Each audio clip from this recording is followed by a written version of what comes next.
Hey, good afternoon. I just wanted to just share with you an experience that I had recently, and I just hope that it encourages you. So, on Thursday, I made plans. Matter of fact, on Wednesday, my husband's been off all week, and I've had to work all week, right? Sunday through Friday, and I shared with him, hey babe, we need to spend some time together. I just wanted to hang out with him and just do something outside of the norm with him. And so I shared with him what my intentions were, and he agreed. And so Thursday, I'm like ready to go. I'm rushing out from work. I'm rushing off from work. I'm just ready to go do whatever we gotta do, right? And at 4 something, I text him and I'm like, all right, babe, I'm on my way home. I normally never text him and say, hey, babe, I'm on my way home. That's not something that we do. I don't actually. And he, anyway, got distracted a little bit, sorry. So anyway, I'm excited. So he was like, maybe like about 40 minutes later, he texted me and said, oh, I'm on the way, I'm doing something or whatever. So then I go home and there's a process going on. He's working on something on the house. Okay. I actually passed him on our street. Now, when I think for me, I just kind of was taken aback a little bit because I came in excited and ready to hang out, to go out, to do something, to spend quality time together. I'm like, you're off for the week. We don't get a lot of chances. It's not all the time that your man is off for the whole daggone week, and just is able to just chill, to vibe with you. And so I really wanted to take advantage of that. And my husband decided that he was going to work on the house instead, right? One of his really good friends came over and was helping. Okay, I'll tell you this. I got upset, and I'll tell you why I got upset. I got upset because I was really disappointed that I wasn't going to be spending time with him, and I was also disappointed that he didn't think to communicate with me that this thing was happening, right? He said he got the call around 1 that the friend was going to stop by, but he didn't reach out to me and say to me, hey babe, or hey Trisha, we won't be able to do this because I gotta go. I'm doing something, working on the house. He did communicate somewhat that he's working on something, but he didn't really just come out and say, babe, we're not gonna be able to go. And honestly, I was hurt and disappointed. That's what it was. I was hurt and disappointed. And I don't know why it hit me so hard this time, but I was just hurt and disappointed, right? Stay in the left 3 lanes. And initially for me, my first thing is to communicate how I feel. I communicate how I feel, and if it's not received, I try to communicate again how I feel. And if it's not received, I try to communicate again how I feel, right? And so I did a lot of trying to communicate how I felt, but he just wasn't understanding what I was saying. And so what happened was I ended up just responding in a less nicer way than I would have responded, right? Because I had been tired of saying stuff. And not only that not only did he not understand what I was feeling and wasn't tapping into what I was feeling, he got a little smart, right? And that was a lot for me to deal with. And so for the last 2 days, I was mad at him, right? I was mad, okay? I was mad. And I don't like to be mad. I don't like to be upset, because something that I had to learn in the process of this moment was like, girl, you still are working through some anger. You're working through some stuff still. Because I thought I was cool. I'd gotten a lot better at communicating. And it hit me. You're still working on some stuff. You're working through some stuff. And not only that, I started like really shutting down emotionally and just no longer in a space where I wanted to talk. I wasn't in the, if I spoke, it was like it's just gonna be on and popping. But in the process of this, guys, what was going on was that I was so hurt by the fact that he didn't make me a priority that I ended up just responding in a way that was unlike how I would want to respond. And then I really was holding him up. I was holding a grudge. And so God and I had a conversation, right? Because sometimes when I am hurt about something, I pull back. I shut down a little bit with the Lord. I don't really talk to him in that moment as much, because I sometimes feel or have felt like, Lord, people have done this to me, people have done that to me, and you haven't fought for me, right? So I have always been the type who I'm like, I'm gonna fight for myself. I'm ready. So in fighting for myself, of course, I grieve the Holy Spirit, right?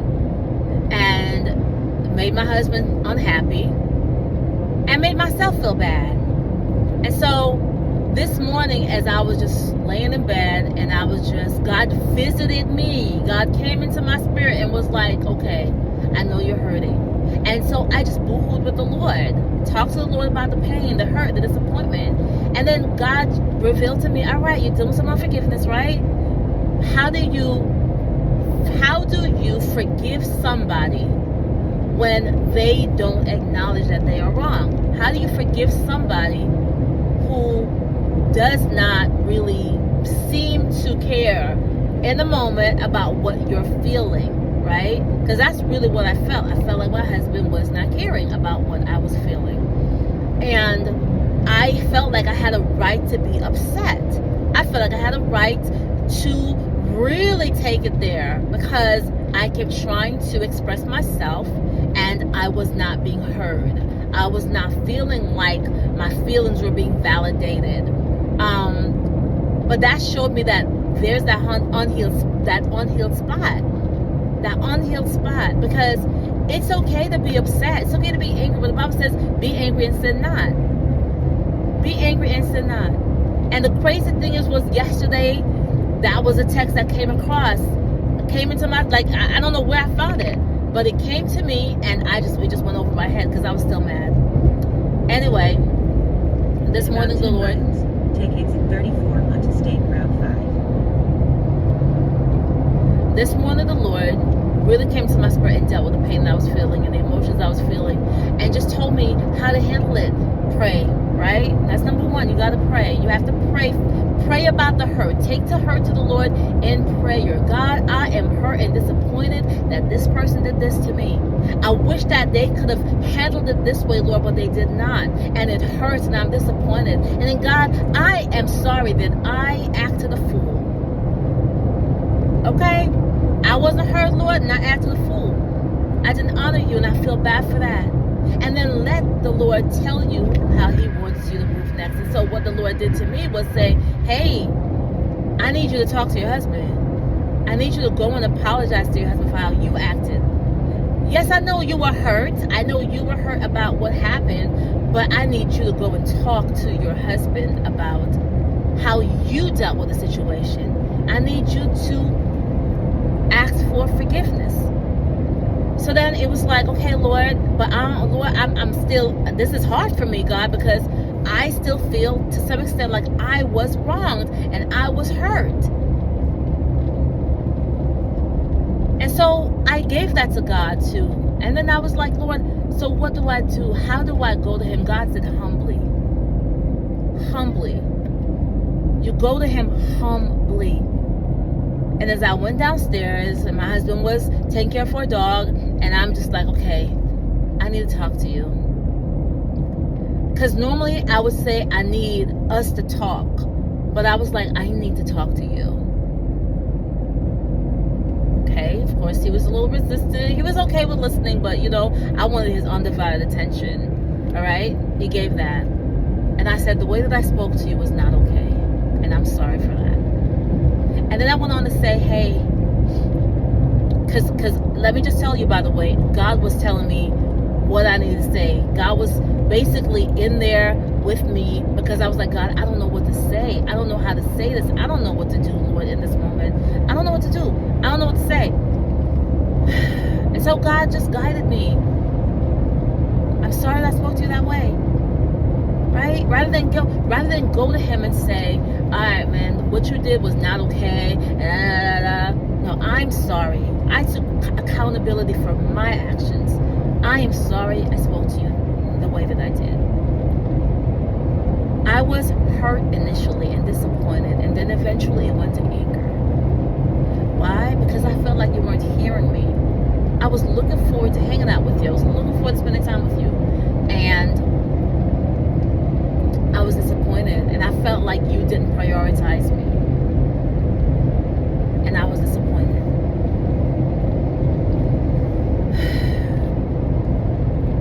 God is always working on us to help us to be better than what we were. And it doesn't matter how long you've been a Christian. There are times when you may slip up. It doesn't matter if you're a pastor, you're, in the clinical field, whatever it is, because sometimes as professionals and people of faith and people in specific professions, people don't expect you to feel or have certain responses, right?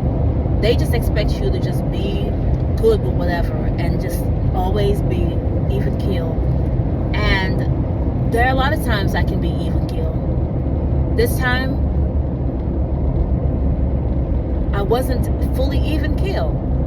I elevated based on the fact that my feelings of not being heard kept elevating. I kept feeling like, they were compounding. It was like, okay, I had the conversation, I wasn't heard. I had the conversation, I wasn't heard. Had the conversation, I wasn't heard. Had the conversation, I wasn't heard.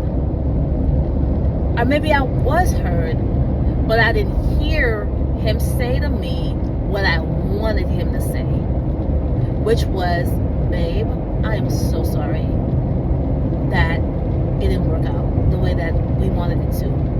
But let me make it up to you. And that's what I said to him this morning. And so he didn't communicate to me the way that I wanted him to. And because of that, I responded a certain way. And so what does that show me? What does that show me? First of all, I have to be in tune with myself. I have to recognize that there's some things that are going to be challenged, and I got to work on working it through, working it out. The next thing is I have to also seek to honor God in everything I do. People are going to disappoint you. How do you handle the disappointment? Right? I had a right to be disappointed. I just didn't have a right to speak to him the way that I did. It's just what it is. So focus on you.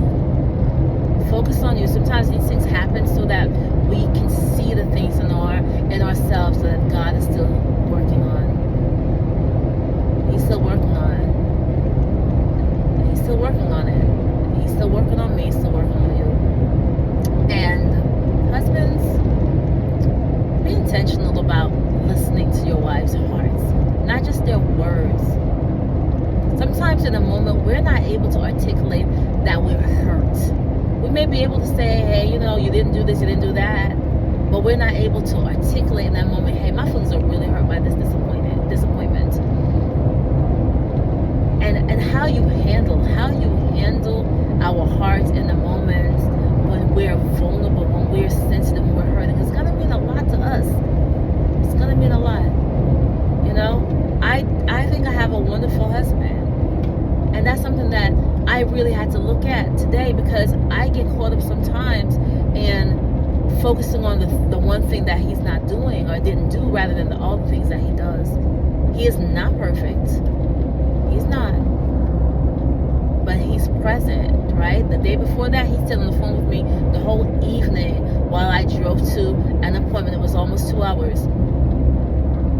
And was there when I cried. I was crying about that appointment and checking in on me periodically. But I forgot because I was so focused on, oh my gosh, you disappointed me. We have to be very careful about setting up our marriages for failure, setting our spouses up for failure, setting ourselves up for failure.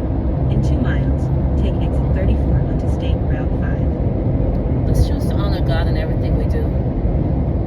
Let's just choose to honor God in everything we do, including how we address our